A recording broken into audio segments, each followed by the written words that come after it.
Assalamu alaikum. Bismillahirrahmanirrahim. Today we will discuss about intrauterine contraception. अच्छा, इसकी ना हम डोग आर्टिकल से भी करेंगे और FSRH गाइडलाइन से भी करेंगे। दोनों को कंपाइल करके मैंने एक ही प्रेजेंटेशन रेडी की है, तो ये दोनों गाइडलाइन आपकी इसी लेक्चर में कवर हो जाएंगी। ठीक है, तो जब भी आप पेशेंट को इंट्रायूटेराइन कंट्रासेप्शन के लिए एडवाइस करेंगे तो आपने पेशेंट की सेक्सुअल हिस्ट्री लेनी है, आपने असेस करना है STI तो नहीं है उसको। ठीक है, आपने जो भी इंट्रायूटेराइन कंट्रासेप्शन के मेथड हैं, जो भी टाइप हैं उसके, LNG IUS हो गया, लेवोसर्ट हो गया, ठीक है, कोपर्टी हो गया, वो सारे आपने डिस्कस करने हैं, उसके बेनिफिट डिस्कस करने हैं और उसके रिस्क डिस्कस करने हैं। आपने इंसर्शन प्रोसीजर, रिमूवल प्रोसीजर भी बताना है पेशेंट को।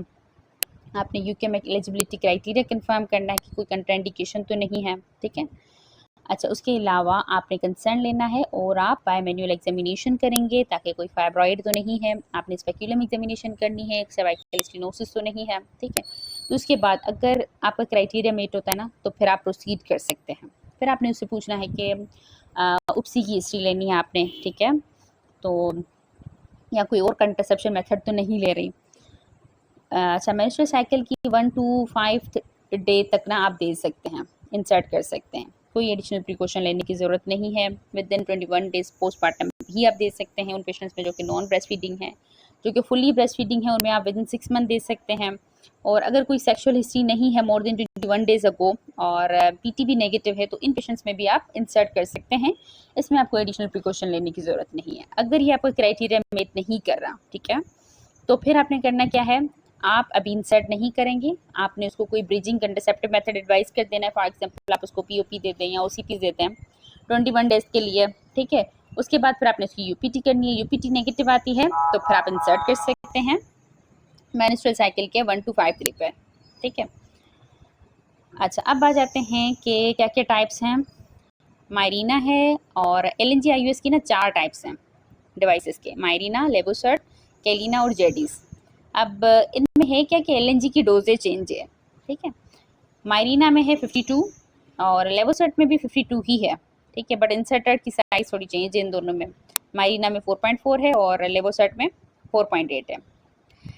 अच्छा, कैलिना में LNG IUS है 19.5 और जेडीज में है 13.5। ठीक है, क्योंकि इनकी ना जो इंसर्टर की साइज है जो स्मॉल है, तो इस वजह से ना ये मोस्टली आप प्रिफर्ड करते हैं एडोलेसेंस में। ठीक है, अच्छा, अब आ जाते हैं कि इनके बेनिफिट पे। मायरीना एक वाहिद कंट्रासेप्शन मेथड है जो कि इंट्रामेटल प्रोटेक्शन प्रोवाइड करता है। ओके, और इनमें से LNG IUS की बाकी जो टाइप्स है ना, उनमें से मायरीना एक वाहिद है जो कि इंट्रामेटल प्रोटेक्शन प्रोवाइड करता है और 5 ईयर तक कंट्रासेप्शन भी प्रोवाइड करता है। HMB में 20 का रोल है। ठीक है, और वो पेशेंट जो कि मेनोपॉजल एज में है और एस्ट्रोजन थेरेपी में है, थेरेपी ले रही हैं, तो उनमें भी आप एज इंट्रामेटल प्रोटेक्शन के लिए मायरीना इंसर्ट करते हैं। लेवोसर्ट आपकी HMB में तो इसका रोल है बट इंट्रामेटल प्रोटेक्शन में नहीं है और 6 ईयर तक कंट्रासेप्शन प्रोवाइड करता है और 5 ईयर तक HMB के लिए। ओके, कैलिना सिर्फ कंट्रासेप्शन के लिए है 5 ईयर तक, जेडीज 3 ईयर तक के लिए है और सिर्फ कंट्रासेप्शन प्रोवाइड करता है। अच्छा, उसके बाद कॉपर IUD की भी 3 डिवाइसेस हैं। एक T380 है जो कि इमरजेंसी कंट्रासेप्शन भी आप यूज़ कर सकते हैं। वो पेशेंट जिनमें हार्मोनल सेंसिटिव कैंसर है, ईस्ट्रोजन या प्रोजेस्टेरोन पॉजिटिव कैंसर है, उनमें भी आप यूज़ कर सकते हैं। अच्छा, कितने साल तक के लिए प्रोवाइड करता है, 10 ईयर तक के लिए प्रोवाइड करता है। और नोवा T38,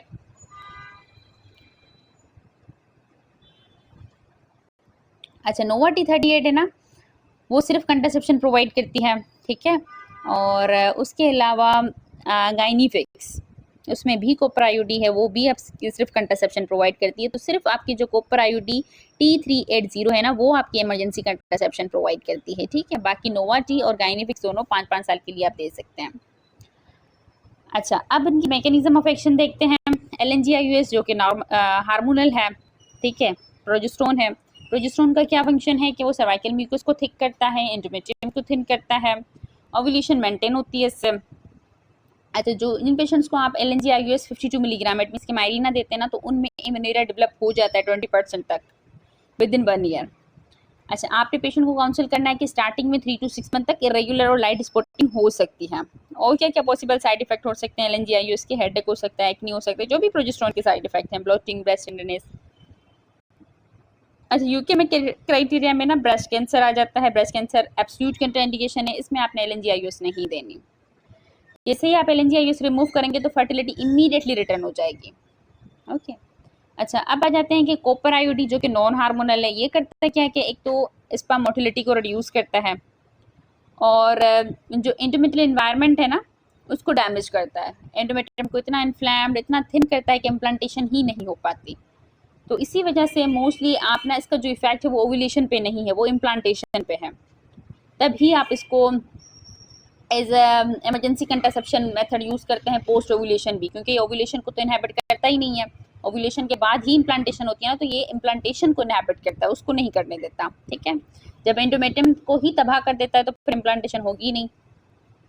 ओके।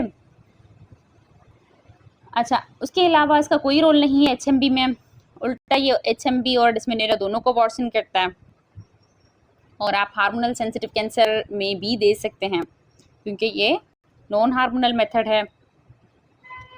अच्छा, कोई ड्रग इंट्रैक्शन नहीं है, आप एंजाइम इंड्यूसिंग ड्रग्स जो पेशेंट ले रहे हैं उनमें भी आप दे सकते हैं, as a emergency contraception method भी आप दे सकते हैं। ठीक है।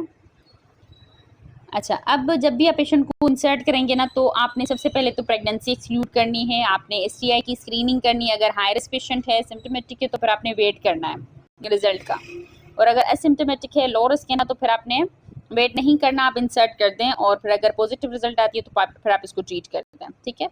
अच्छा, आपने मेक श्योर करना है कि पेशेंट को कोई यूट्राइन एब्नॉर्मलिटी ना हो, आपने उससे हिस्ट्री लेनी है, कोई यूट्राइन कैविटी डिस्टॉर्टेड ना हो, क्योंकि अगर यूट्राइन कैविटी डिस्टॉर्टेड होगी, फाइब्राइड होगा या कोई कंजेनाइटल यूट्राइन एब्नॉर्मलिटी होगी तो उसमें एक्सपल्जन के चांसेस ज़्यादा होते हैं, तो इन पेशेंट्स में ना फिर आपने अल्ट्रासाउंड गाइडेंस के थ्रू इंसर्ट करनी होती है। ओके। किस तरह से आप करते हैं, 10% लाइडोकैन स्प्रे करें आप सर्विक्स पे, और एनेस्थेटिक जेल भी आप यूज़ कर सकते हैं, लोकल एनेस्थेटिक ब्लॉक भी आप लगा सकते हैं सर्विक्स पे 4, 8 और 12 o'clock पोजीशन पे विद दी मैपिविकेन 3%। और जो एल्डोलिसेंस हैं मोस्टली सेकेंडरी केयर में, वहाँ पे आप नाइट्रिक ऑक्साइड भी यूज़ कर सकते हैं। ठीक है। एनसेड, टॉपिकल लाइडोकैन और मीजो का कोई रोल नहीं है पेन रिलीफ में। ओके। अच्छा, मायरीना, जेडीज और केलिना ये ना रीलोड नहीं होते, एक मरतबा आपका अटेम्प्ट फेल हो गया तो फिर आपकी डिवाइस गई। लेवोसेट रीलोडेड हो सकता है। ठीक है। अगर किसी की सर्विक्स डिफ़िकल्ट है, सिनोसिस है, तो फिर आप डायलेटर भी यूज़ कर सकते हैं। नली पेरस में पेन ज़्यादा होता है तो बेटर यही है कि आप उसको एक्सपीरियंस फिटर के पास रेफ़र करें। ठीक है। अच्छा, इंसर्शन के बाद आपने देखना है कि पेशेंट को वेसोवेगल शॉक तो डेवलप नहीं हो गया, अगर हो गया तो फिर आपने ऑक्सीजन देना है उसको, और अगर ब्रेडिकार्डिया डेवलप हो गया तो फिर आपने उसको एट्रोपिन देनी है, आपने रिससिटेशन करनी है। एट्रोपिन आप किस तरह से देंगे, 500 to 600 माइक्रोग्राम इंट्रावीनस देंगे, अगर इंट्रावीनस रूट की एसेस नहीं है तो फिर आप इंट्रामस्कुलर भी दे सकते हैं।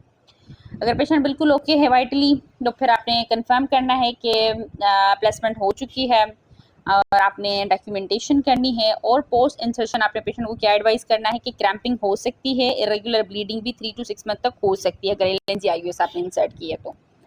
ठीक है। और अगर आपने अच्छा, उसको ना आपने 6 वीक के बाद फॉलोअप के लिए ज़रूर बुलाना है, स्पेशली उन पेशेंट्स में जिनमें आपने पोस्टमार्टम पीरियड में विदिन 48 आवर इंसर्ट किया। ठीक है। और आपने इसको एडवाइस करना है कि अगर आपको फीवर होता है, पेन होता है, या थ्रेड फील नहीं होते, या आपके पीरियड्स मिस हो जाते हैं तो फिर आपने इमीडिएटली रिव्यू करना है हॉस्पिटल। ओके। अच्छा, थ्रेड ना खुद ब खुद सॉफ्ट हो जाते हैं टाइम के साथ साथ, तो पार्टनर को फील नहीं होते, ये भी आपने उसको काउंसलिंग के वक्त बताना है। ठीक है। कॉम्प्लिकेशंस क्या हैं, ये बहुत ही इंपॉर्टेंट है कि यूट्राइन परफोरेशन का रिस्क कितना है, 2/1000 है। ठीक है। और कब ज़्यादा परफोरेशन का रिस्क होता है, जब पेशेंट ब्रेस्ट फीडिंग हो, ब्रेस्ट फीडिंग मदर हो ना, आफ्टर 48 आवर के बाद अगर आप इंसर्ट करते हैं तो सबसे ज़्यादा परफोरेशन का रिस्क होता है, 6 टाइम ज़्यादा होता है। और अगर कन्फर्म हो जाता है कि परफोरेशन है तो फिर आप लेप्रोस्कोपी करेंगे। एक्सपल्जन का रिस्क कितना है, होता है 1 in 20, और कब ज़्यादा होता है, फर्स्ट 3 मंथ में सबसे ज़्यादा होता है। ठीक है। अच्छा, उन पेशेंट्स में ज़्यादा होता है जिनमें कोई कंजेनाइटल यूट्राइन एब्नॉर्मलिटी हो, जिनकी कैविटी डिस्टॉर्टेड हो, फाइब्रॉइड हो, या जिनमें आपने विद इन 48 आवर इंसर्शन किया है, तो विद इन 48 आवर इंसर्शन में एक्सपल्जन का रिस्क ज़्यादा होता है और परफोरेशन का रिस्क कम होता है। ठीक है।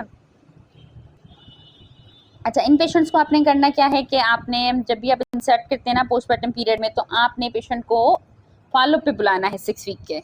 ठीक है। और अगर उसको थ्रेड फील नहीं होता तो फिर आपने ट्रांसवेजाइनल स्कैन करना है। पीआईडी का रिस्क कितना होता है 1.6 पर 1000, और सबसे ज़्यादा रिस्क कब होता है पोस्ट इंसर्शन 20 डेज में। फर्स्ट जो 20 डेज होते हैं आफ्टर इंसर्शन, तो उसमें सबसे ज़्यादा रिस्क होता है। तो पीआईडी के साथ भी अगर पेशेंट आती है ना सिम्टोमेटिक है, तो फिर आपने उसको रिमूव नहीं कर देना इमीडिएटली इंट्रायूटेराइन कंट्रासेप्शन डिवाइस। आपने पहले उसको एंटीबायोटिक देनी है, एटलीस्ट 72 आवर तक आप वेट करते हैं। अगर सिम्टम्स उसके रिलीव हो जाते हैं तो वेल एंड गुड, फिर आपने कुछ नहीं करना, रीअश्योर करना है उसको। और अगर नहीं होते सिम्टम्स के इम्प्रूव, तो फिर आपने डिवाइस रिमूव कर देनी है। एक्टोपिक प्रेगनेंसी का वैसे तो ओवरऑल रिस्क नहीं है, बट अगर प्रेगनेंसी हो जाती है इंट्रायूटेराइन कंट्रासेप्शन देने के बाद, तो फिर आपने एक्सक्लूड करना है कि एक्टोपिक तो नहीं है। ठीक है। अच्छा, अब पेशेंट आपके पास फॉलो पे आई या पेशेंट की कंप्लेन है कि उसको थ्रेड फील नहीं हो रहे। ठीक है। तो सबसे पहले आपने करना क्या है, आप उसकी यूपीटी करेंगे, प्रेगनेंसी को एक्सक्लूड करेंगे। फिर आपने ट्रांसवेजाइनल स्कैन करना है। अगर ट्रांसवेजाइनल स्कैन पे भी आपको नज़र नहीं आ रहे, तो फिर आपने एक्सरे करना है और आपने एक्सक्लूड करना है कि परफोरेशन तो नहीं है। ठीक है। अगर within 1 to 2 centimetre from fundus हैं तो, और पेशेंट एसिम्प्टोमेटिक है, तो फिर आप उसको रीअश्योर करें। ठीक है। और अगर पेशेंट रिमूवल जा रही है, ठीक है, या डिस्प्लेस हो गई है, ठीक है, तो फिर आपने करना क्या है कि आप अगर आपको विजिबल है थ्रेड, तो आप रिमूव कर सकते हैं विद डिस्पेंसर वालसेलम के साथ, या तो आप हार्ट में फोर्सेप के साथ भी रिमूव कर सकते हैं। अगर नहीं हो रहा विजिबल, तो फिर आप आउट पेशेंट हिस्टेरोस्कोपी के थ्रू भी रिमूव कर सकते हैं जीए देख के। ठीक है। अच्छा, स्टार्टिंग में क्योंकि 3 to 6 मंथ तक पेशेंट को स्पॉटिंग और ब्लीडिंग की कंप्लेन होती है, तो फिर आपने उसको रीअश्योर करना है। और एमेनेरिया सब में सबसे ज़्यादा मायरीना में होता है 20% तक। अच्छा, वो पेशेंट जो कि मेनोपॉजल एज में हैं, एस्ट्रोजन थेरेपी पे हैं, तो उनमें ना आप मायरीना दे सकते हैं फॉर दी एंडोमेट्रियल प्रोटेक्शन के लिए अप टू 5 इयर्स तक। ठीक है। अच्छा, अब आ जाएंगे कॉपर आयोडी को ना आप एज इमरजेंसी कंट्रासेप्शन भी यूज़ करते हैं मोस्टली पोस्ट ओव्यूलेशन, क्योंकि इसका जो इफेक्ट है वो इम्प्लांटेशन पे है। तो आप अगर उपसी की हिस्ट्री है 5 डेज पहले की, तो आप यूज़ कर सकते हैं। या आप इस तरह से कहें कि ओव्यूलेशन 14 डेज पे होती है ना, तो फिर आप डे 19 तक भी दे सकते हैं कॉपर आयोडी। ठीक है। अच्छा, उसके बाद आ जाते हैं कि post delivery within 48 hour आप इंट्रायूटेराइन कंट्रासेप्शन डिवाइस इंसर्ट कर सकते हैं। इसमें परफोरेशन का रिस्क बिल्कुल कम होता है। आफ्टर 48 आवर परफोरेशन का रिस्क बढ़ जाता है, but within 48 hour expulsion का रिस्क सबसे ज़्यादा होता है। और इन पेशेंट्स को आपने फॉलो पे ज़रूर बुलाना है 6 वीक पे, मैंडेटरी है ये। ठीक है। अच्छा, वो पेशेंट जिनकी एज ना 40 से ज़्यादा है, तो जो भी कंट्रासेप्शन मेथड है, एलएनजी आईयूएस हो गया या कॉपर आईयूडी हो गया ना, तो दोनों को आपने 55 ईयर्स के बाद आपने नहीं देना। ठीक है।